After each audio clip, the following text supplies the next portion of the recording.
I am with Mr. JD Scholten today. He recently retired from professional baseball at the age of 45 from pitching the last 2 seasons with the Sioux City Explorers. Mr. Scholten, what's your other job that you were working at the same time you were playing professional baseball? I've been a state representative for the last 4 years now, and so I'm the only person to play professional baseball while also serving in an elected official position.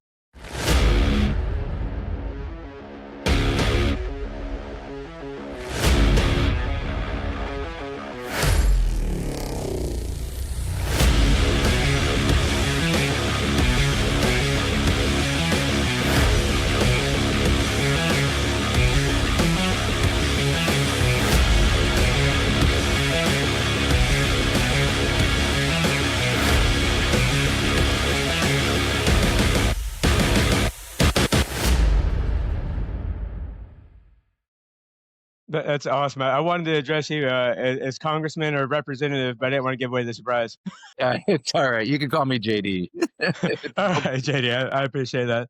You were not born in Sioux City, but you were raised in Sioux City, college baseball in Sioux City. You were representing Sioux City, and you played professional baseball in Sioux City. That's your town. That's your home. I love what Sioux City has been able to do for me and just like anything I can do to give back. Both down at the Iowa Capitol and then the last couple years wearing Sioux City across my chest on the baseball field again. It means a lot to me because Sioux City means a lot to me. You pitched at Morningside University. Was your first stop, 3 years. Your dad was a head coach. Yeah. So back then it was called Morningside College. It was a Division II school. And I think my senior year they converted to NAIA. And that's when I decided to go to University of Nebraska. They made the College World Series the year before I got there, and they were going to have a really good team again. And so I thought I would go there and try my um, talents at a Division I school like that. And it was interesting because I grew up not a Husker football fan, and so it was a little bit hard to go there for that reason. But then, like the baseball world and what they did for me, it was just, I mean, absolutely amazing. I'm still some of my best friends in my life are all from that experience, and just uh, like Coach Childress was the pitching coach who recruited me, and he's back there now, and he was great, and just it was just a great opportunity. Yeah, head coach is Dave Van Horn, who's a legend. Uh, Also on that team is Brian Dunsing, who yeah. spent quite a few years in the big leagues. Drew Anderson touched the big leagues, and Shane Comene Yep. couple made some appearances. And Mr. Will Bolt was Oh yeah. on that team, and he's now the head coach at Nebraska. Yeah. Will, I mean, it's not shocker to anyone who played with Will that he's a good college coach. Like he was the glue and team captain and did everything that made us go in the right direction. We were a scrappy ball club. You Win look some at the other games, it teams. worked. Yeah, we were the type of team that the one of the things that I really enjoyed was playing pro ball and then having guys who played in the Big 12 that we played against and just elsewhere. They're like, man, we hated playing you guys. You guys just Right. grinded it out and did everything right, and just we put pressure on them for 9 innings, regardless of the score. And yeah, I thought we played baseball the right way. After your fourth year, did you have any bites from major league teams? Yeah, I After I got a lot of I was kind of surprised I didn't get drafted. I didn't have a lot of innings down at Nebraska. I led the team in ERA, but didn't get a lot of opportunities. I came in that year. Baseball America back then had a big preview of all the teams, and I was came in as the closer because they lost their closer from the year before, and then I just again didn't get a lot of innings. It was one of those things where like you got to kind of grind to see what's out there. And I ended up getting to play in the Canadian Baseball League. They were just starting up, and they gave me an opportunity, so I jumped at that. it's a pretty short-lived league, but your manager was Ron LaFleur, former Yes. All-Star. What was it like playing for him? He's known Ron as a was character. interesting because yeah, character. I mean, his story. do you want to talk about the stories of baseball? Like, he was signed out of prison, fast outfielder. I got to know him later in life, and he was an interesting character for sure, especially to He's be a your he's first he's a different pro ball dude than man. a Big Ten baseball player and college graduate, I'm sure. Yeah, well, we were Big 12 back in the day. Oh, yeah, yeah, my bad. My apologies. You're good. And your teammate with, Mr. Floyd Humans spent time in the big leagues. Yeah, He was Floyd. 39 years old at the time in the independent leagues. Probably did you look at him and think, "Man, 39 years old pitching in independent baseball. Wow, that's A old." hun 100%. But, like, the thing about it is you saw, like, he knew how to pitch. And so, I was still raw, I would say, back then. I could throw hard, my ball moved, but I didn't really know how to pitch. And watching him, is like, he wasn't blowing it past guys like he did when he was in his prime, but he knew how to pitch and get You how to outs, get and people out, yeah. yeah, and that rubbed off on me. And then you, outlasted him. You were pitching until you were 44, 45? 45. So this last 45. year, yeah, I was 45. So you spent 3 different stints with the Sioux City Explorers, Mhm. 2003, 4, 6, 7, and then the most recent one. So did you hang it up after 2004 and then come back, or did you hang it up after 2007 the first time?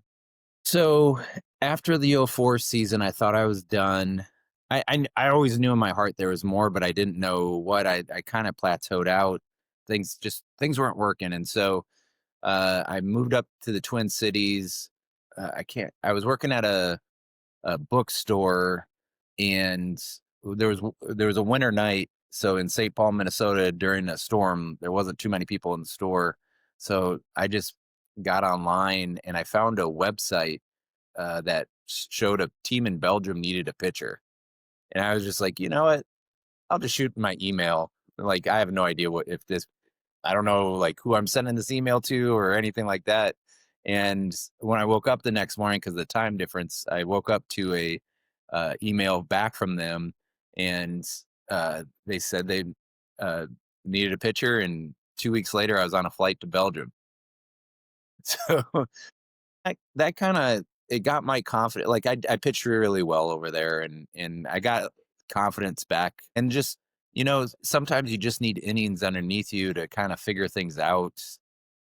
And then I came back and had my best year to date was in 2006 with the X's, and then I came out of 2007 really strong, and then just I don't know what happened, but hit a brick wall, and I couldn't get out. And so then thought, you know what, I need to move on with life. And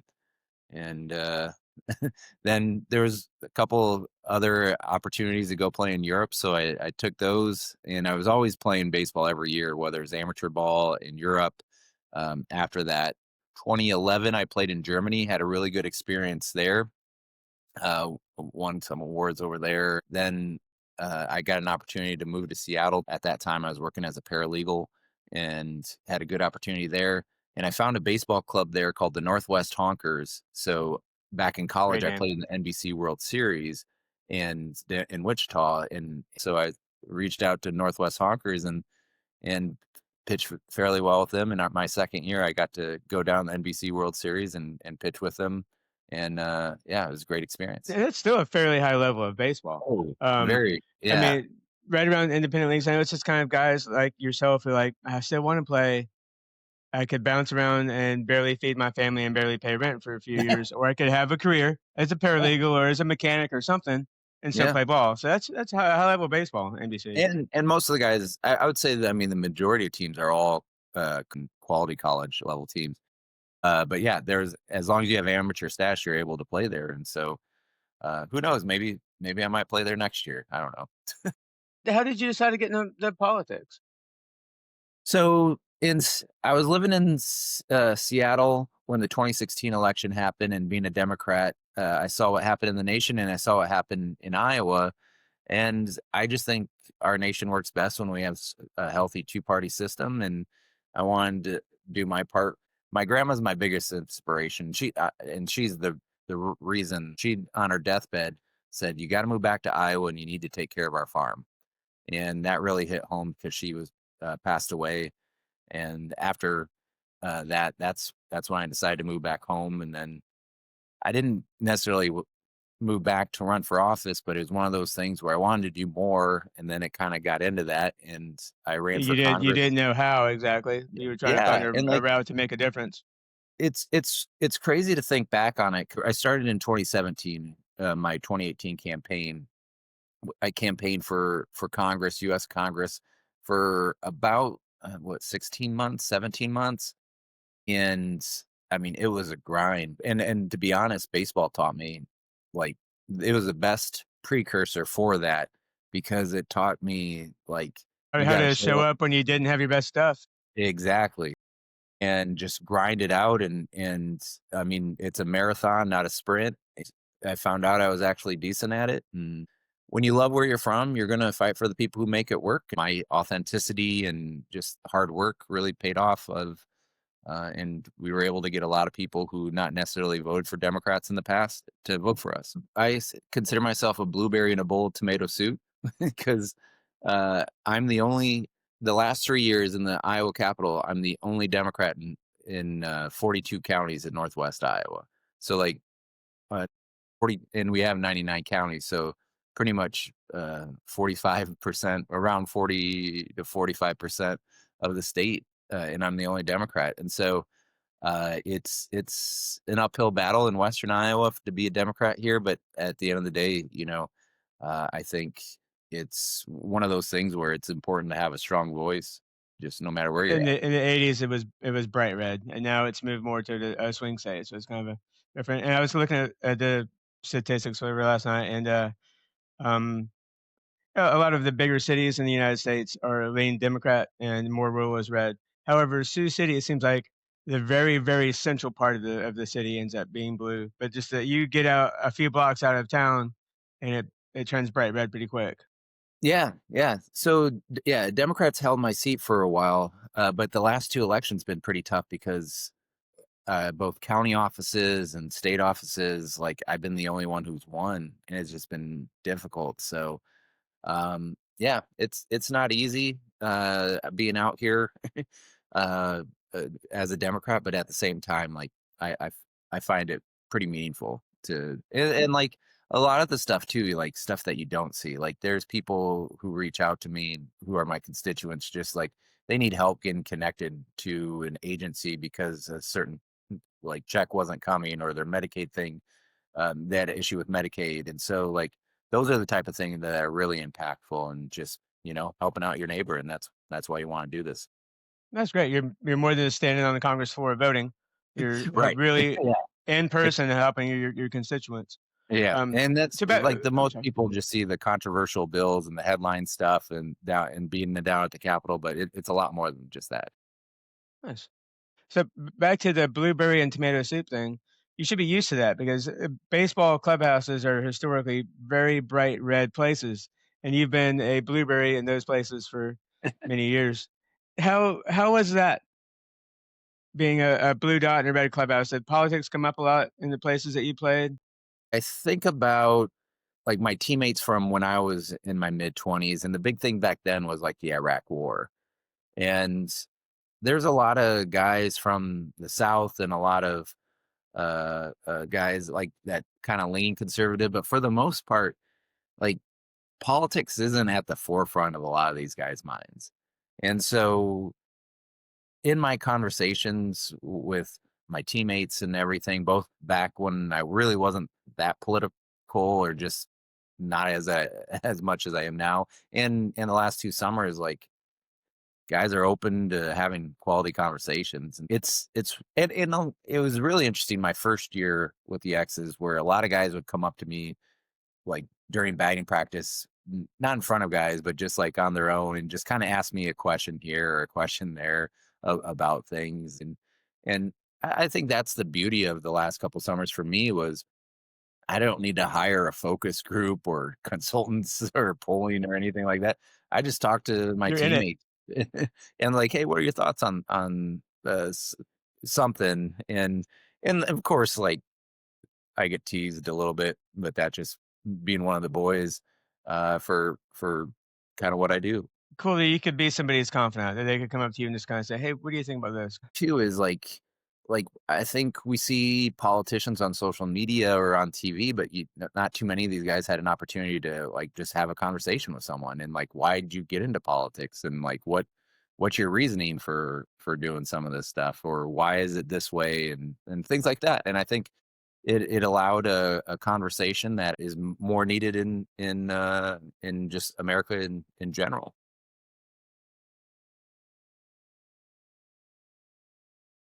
So this is gonna probably be long-winded. In 2005, got to play in Belgium. And six, I started with a team in France, but left before that season started uh, to play with the X's again. In 2009, I played in Belgium as for the second time. In 2011, I played in Germany.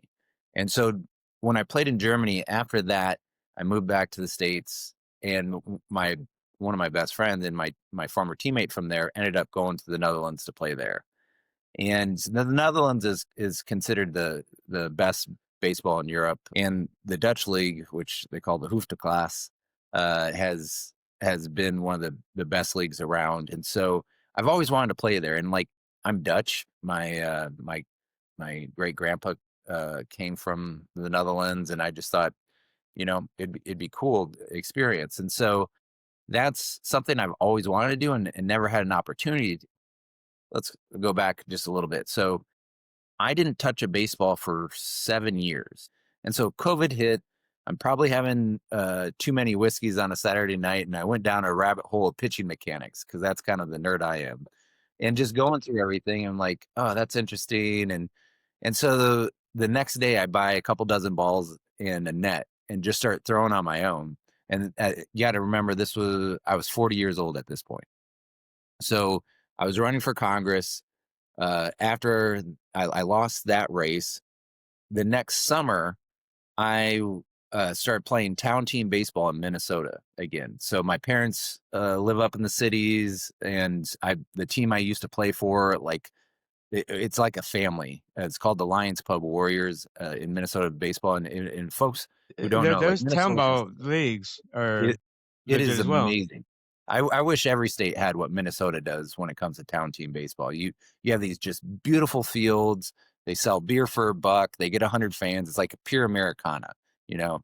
And you go to these small towns and just gorgeous fields, and they take it seriously, and it's very well organized, and it's just a lot of fun. And so I played for Lions Pub Warriors. At that time, I was 41. I was like, I don't know what I have, but I'll give my all. And I ended up going 10-1 with like a one something ERA. So that's when I told the exes, I was like, hey, if you ever need somebody, just let me know. And they kind of laughed me off. Yeah, yeah, sure. Okay, okay. We hear that all the time. So then, so that was 2021. And then in 2022, I ended up running for state house, which that's the seat I am now. And so I asked them, I asked the folks running campaigns on the Democratic side, I was like, hey, listen, if I win, what are my obligations during the summer? Because our legislative session is from January until April, May-ish, sometimes into June. And uh, then I was like, well, what's it when we're not at the Capitol? And they're like, well, you'll have like constituent emails and things like that, but it's not too much. Like you want to just make sure like you do parades and stuff like that. But for the most part, like you don't really have anything. And so then I was like, so hypothetically, I could go play baseball somewhere, What? I and guess so. they're just like, yeah, I guess so. And so then the wheels started moving a little bit for me, and so I started reaching out to different clubs. And my friend who played in the Netherlands, he kind of connected me to a few teams. And so I was talking to the Oosterhout twins and the people running that, and we got really close to coming to an agreement to playing over there. I had a couple different Zoom calls with them, and then it ended up not working out. And so I I didn't go there, and went through my first year in the legislative session, get done with that, playing with the Lions Pub Warriors, and then they gave me a call on my way to a game where I was pitching, and they said, "Hey, we had a couple injuries to pitchers. We have a visa issue. One of our Japanese pitchers has to go back. Would you be interested in coming over and helping us get to the playoffs?" And I was just like, "Yeah, absolutely." And so I went over there, and it was a unique experience. Without going over there, I don't think I have the success I did the last couple of years. I learned a lot about what I needed to work on. I learned a lot about myself pitching wise and everything. And it was a great experience for me. And then that kind of set up everything for the last 2 years. Did you have interest in going back there for 2024 or Uh I would have, but I needed the problem. I mean, the problem with all of baseball is there's unless you're playing in the bigs or something, there's not a lot of money. So I would have loved to, but just where I'm at in life, and like it would have been difficult. The other thing too is it was an election year, so like it would okay. be hard for me to be over there for so long and not campaign and knock doors and things like that. So 2024, you're back to pitching a town team ball, Yep. and So that you get a phone call, started the year. Yeah. So it it ended up working out really interesting. So 2024 started throwing. I was 9-0. I feel like I was throwing the best I ever had in my life. right? At 43 years old, 44 at that time. 44 at the time. Yeah. Yeah. And again, I took a lot of what I learned from the Netherlands into that off season, trained, put my body into like working out a lot. Like I've always been pretty focused on keeping my body in decent shape. And but this time I start focus far more on just like baseball, um, being on the mound a lot. IQ. Yeah, and just I think in previous years I've focused so much on like doing long toss and trying to do arm strength where particular off season, I just got on the mound and just threw like 3 days a week, simulated game on Fridays, a bullpen on Wednesdays, and then Mondays were just working on a few things. And so I just kept going with that through really well. And then we have a 4th of July break. I was traveling back and forth to Minnesota and here in Sioux City. I actually on July 5th I pitched a 60 pitch bullpen, just because like I was preparing for my next start because we had that long break. I needed to extend myself a little bit, and so threw a 60 pitch bullpen. Ended up doing 30-minute hit run where I pushed myself really hard. I walked a parade, had several beers that night, had a brats that night, and then the X's were getting smoked. So as I was leaving the game, former uh, uh, newspaper journalist commented to me and was like, "Hey, they need you to pitch for them." And I was like, whatever." And the next day, so July 6th, the morning of July 6th, 2024, I actually email Mongo and Bobby, the manager and the pitching coach with the X's, and said, "Hey, I'm throwing a bullpen tomorrow regardless. Can I throw for you guys just so you see what I have?" And then I waited like a For couple a hours. future down the road, just in Yeah, case in the future you need just in somebody. case. Just in Right. case. Cause like again, I'm throwing the best I ever had in my life. And I'm just like, I don't know if they like maybe they need somebody because like the year before they brought somebody in last minute for the playoffs and the guy gave up like 10 runs in the first inning and a half or something like that. And so I'm like, I can at least do that. I know I can do at least that. So then that morning, I do my typical post bullpen lift, which is kind of heavy on the legs. I get back, I pick up my girlfriend. We have this huge music festival in Sioux City called Saturday in the Park. And it's in my district. I volunteer there every year. And my friend was having a pre-festival party. And so we swung by there and I drank my beer and my girlfriend drank half a beer and she gave it to me and I finished her beer. And then I had to go volunteer. So maybe it was a couple hours in. I just get done delivering some ice and I check my phone just to see what time it is. And I see like, oh crap, I have 10 missed calls. At first, my immediate thing was like, did somebody die? But Yeah, then I right. was like, oh, it's Mongo and Bobby Post. Like, I don't know why they would call me, but so I gave them a call. I'm like, hey, like, can you pitch for us today? Mongo first goes like, have you thrown your bullpen yet? I'm like, no, I was going to throw it tomorrow, and like I didn't understand what he was saying because like I thought they were like trying to set up a bullpen or something. Then That'd there's be one no missed call. That wouldn't be 10 missed calls. right, exactly, exactly. And so I go, well, I'm volunteering right now. Let me see if I can get somebody to cover my shift. I'll call you back in 10 minutes. And that year, just luckily enough, it was manageable. So I called them back. I'm like, yeah. They're like, well, come on down. I'm like, well, I gotta head home first. And like again, like 3 o'clock for a festival, like I have to fight the whole traffic. So it's like it's not that far to drive to my house from where I was at, but like, fighting the traffic and going through all that, like, and then thinking about everything, like, holy cow, I'm gonna pitch tonight. And like all the things that I would never ever do if I knew I was going to pitch that night. Like I don't drink 48 hours before I pitch. I'm very strategic on like if I know I'm going to pitch next Wednesday, like my bullpens on either Monday or Sunday, depending on how I'm feeling, and then the day before that's a certain lift, and the day before that's a certain throwing. Like I'm very particular and detailed. So I get there, and again, the X's went through. They gave up 34 runs the 2 previous nights. So on July 4th, their starting pitcher I think gave up like 17 runs in the first 2 innings, or something crazy like that. So like the morale was super low, and here they're like a 44-year-old politician's going to come here, and I just you get a Here we sense, go again. right? A third of an inning pitch, 10 earned runs. Yeah, exactly, and like you just could get a sense for everything, and it was interesting kind of how it played out.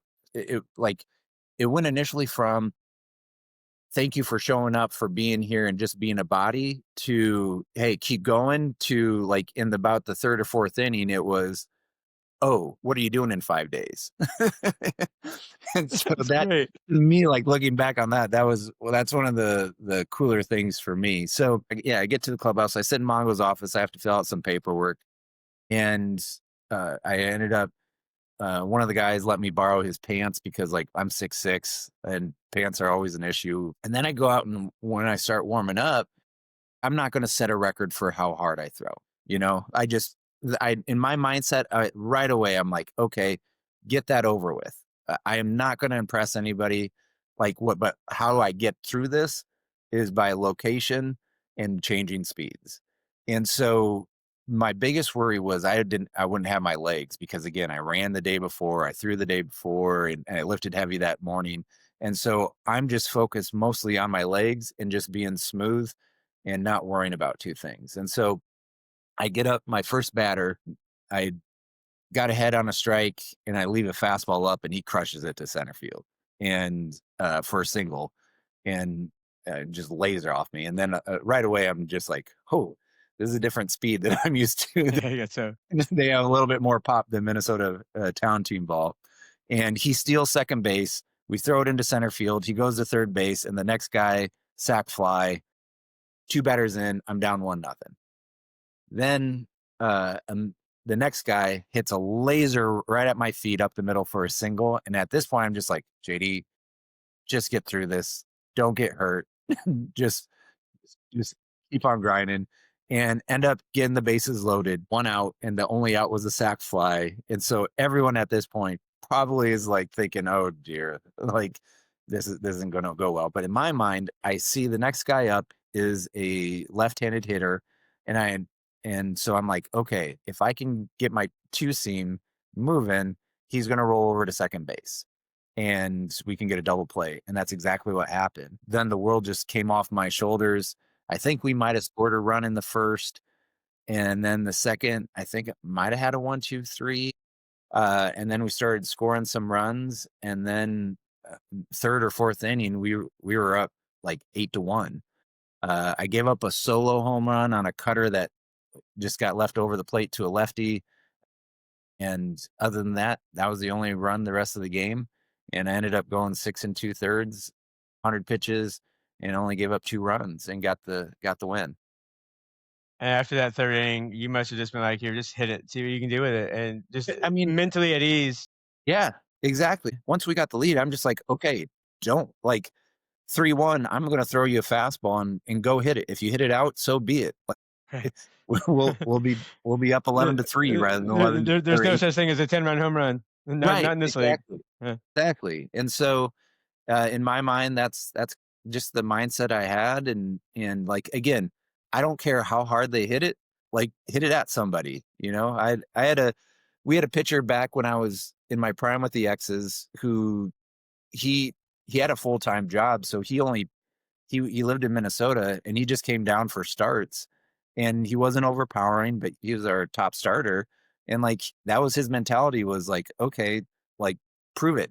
Like see how far you can hit it. Like he's not gonna throw it right down the middle, like he spots and he changes speeds, but like he doesn't care how hard the ball is off of him and or He like doesn't how many care how strike hard you hit lefties. it straight up to Yeah. second base. Yep. Exactly. And so that overall, that was kind of the mindset I had, and I'll give a ton of credit to Mongo, our manager, because he came out in the 7th. So we had a guy on first, 1 out, and bang bang, double play, and they end up calling him safe. And I was at exactly 100 pitches, and Mongo comes out and he goes, "Listen, you're at 100 pitches. The crowd wants to give you a standing ovation." He goes, "This has been great. You can either get out of this inning and you'll have to throw to one more batter in the 8th, or you can call it a day now." And I'm like, "Okay, let's go to the 8th. Like I'll get this guy. Like I'm cruising. I feel great."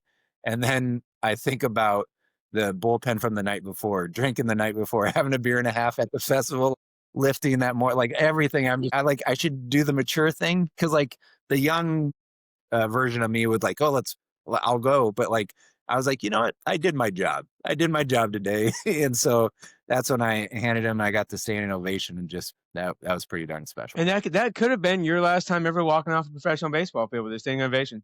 How many Uh, guys it- get that? right.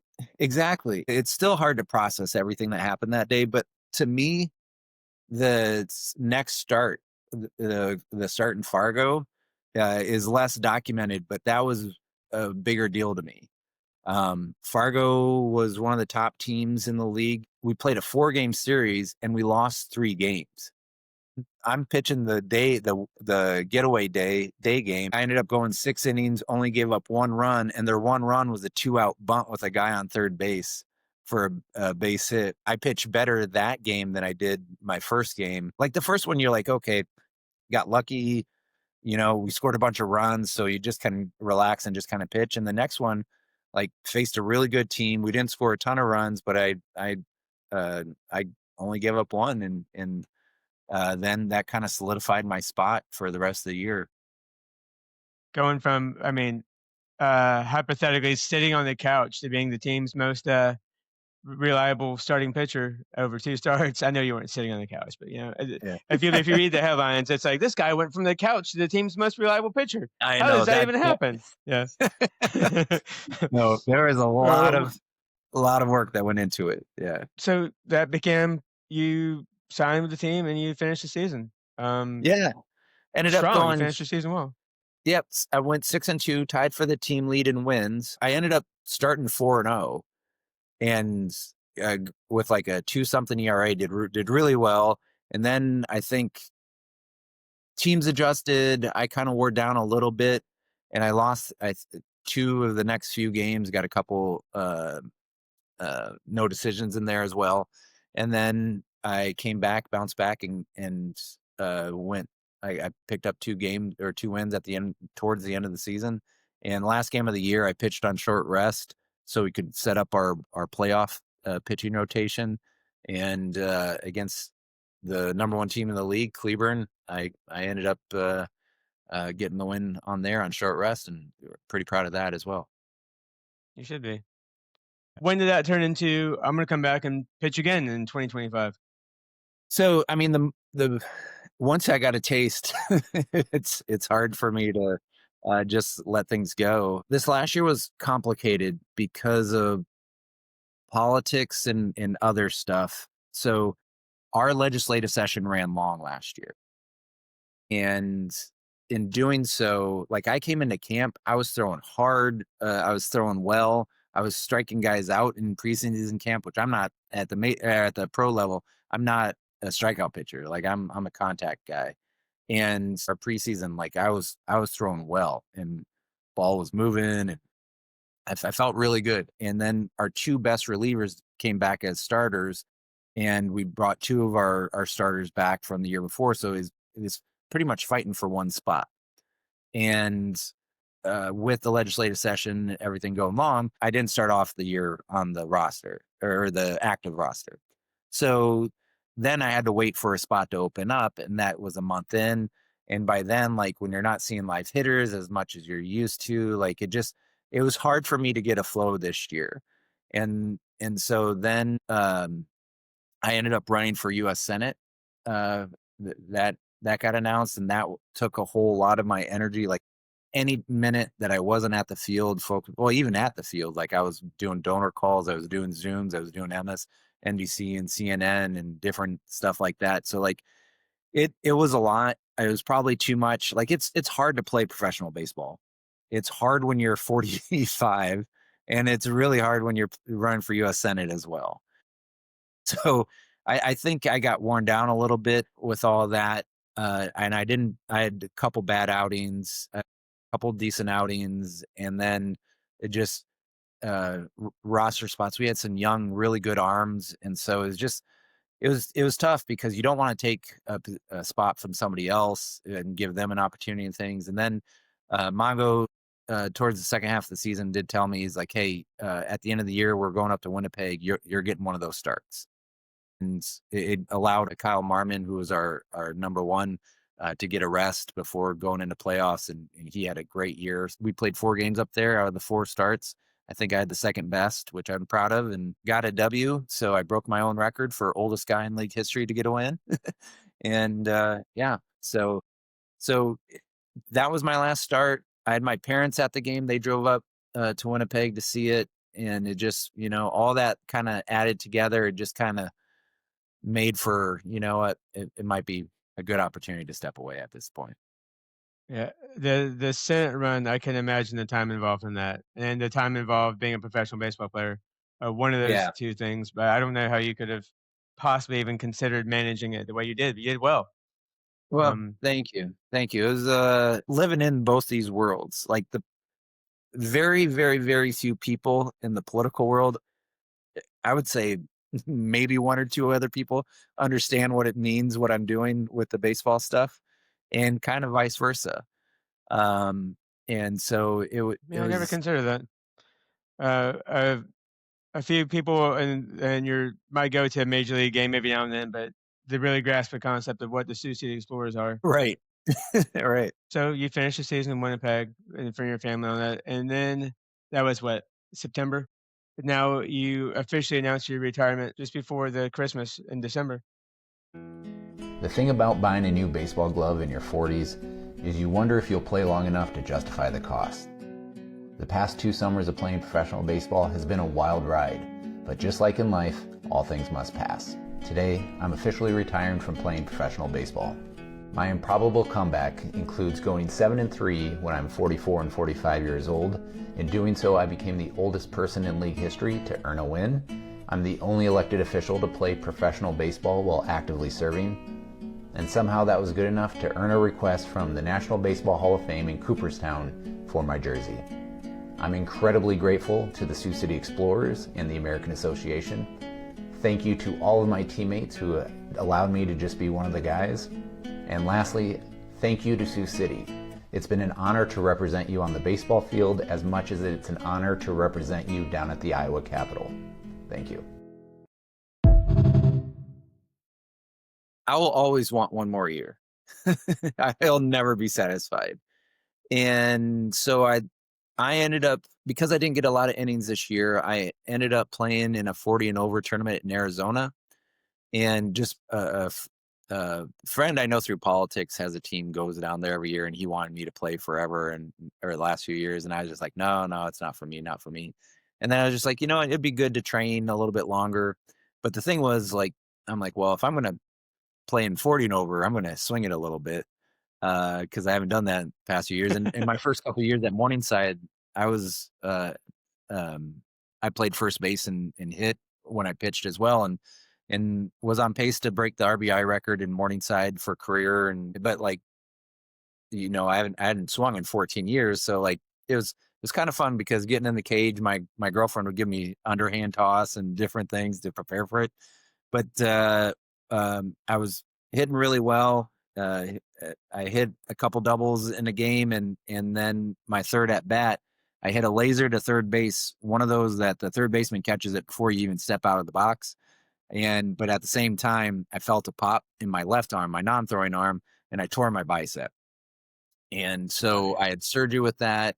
Like at that point, I was just like, oh, let's see how that goes. Even though it's my non-throwing arm, it just surgery at 45. And if I had the capacity to really focus on trying to get back there, I have no doubt in my mind that I could play next year, one more year. But you just, when you're 45 and you're just like, there's life, like, um, I'm um, 47. I get it. yeah, like it's one of those things where it's like my body feels great, my mind feels great, but you just, I don't. And folks not involved in the game and folks that you're with in politics think that you show up at the ballpark at 7 o'clock once a week and Right, you play a game. But that's not what exactly. being a professional baseball player or starting pitcher is. Yep. And I think that's the thing where the time commitment and the training and all that, like, I don't think anybody really quite understands the training I've gone through the last few legislative sessions down at the Capitol. Like, I have multiple baseball academies down there that let me train there for free. So, shout out to Game Ready in That's Des cool. Moines and HD Sports down there. If I'm not at the Capitol, I'm training. And there's all these like events you can go to while you're down there as a state legislator. The first year I went to a lot of them, and the last 2 years I haven't because I trained.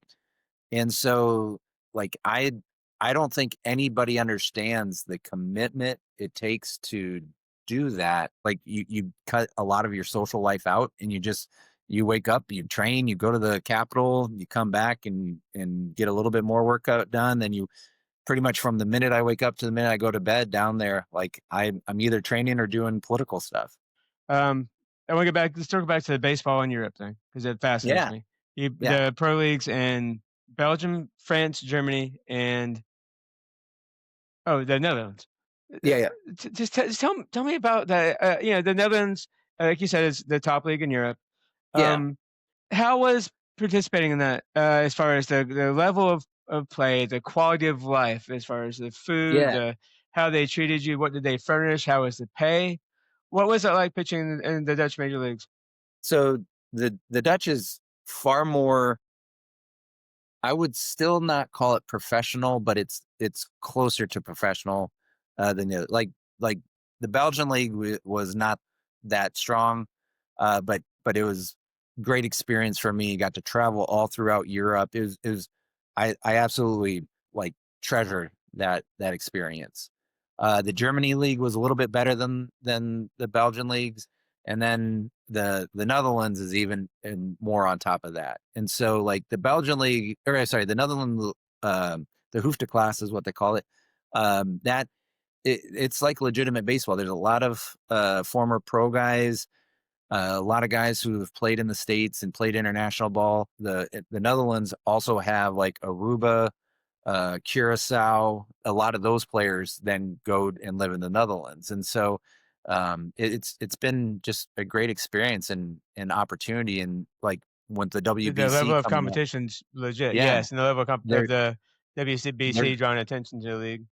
yep. So they're gonna play there, and so like my teammate, one of my teammates played for the Czech Republic in the WBC, and There so it's was just like fun story yeah, to follow in that last the BBC. Exactly, exactly. The top guys in Belgium would come play up in our league because they want to play in that league. You have guys from other Europe, like we had the guy from the Czech come, and we had a guy from Germany play on our team as well. And so it was a great experience. Living in the Netherlands is very easy for an American.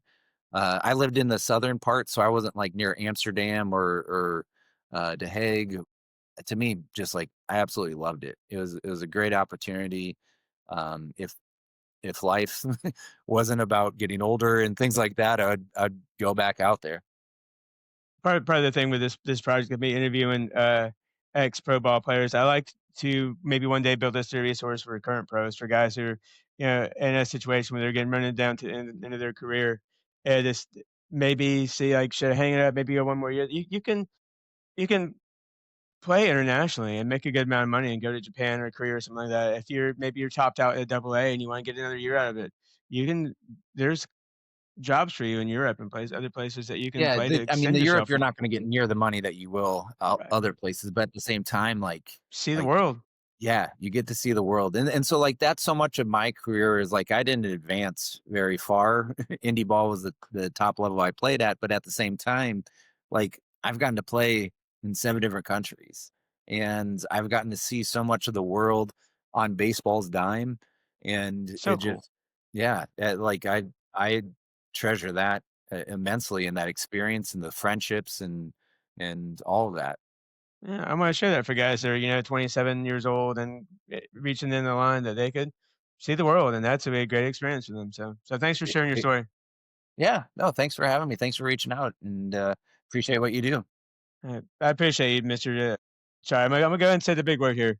You're good. Representative Scholten, I appreciate you for your time today. Man, it's been fun. It's been fun following your story for the last couple of years, and it's just, you officially announced your retirement 6 days ago, and that's a privilege that I get to talk to you, man. I really appreciate Uh, your time. Thanks for reaching out.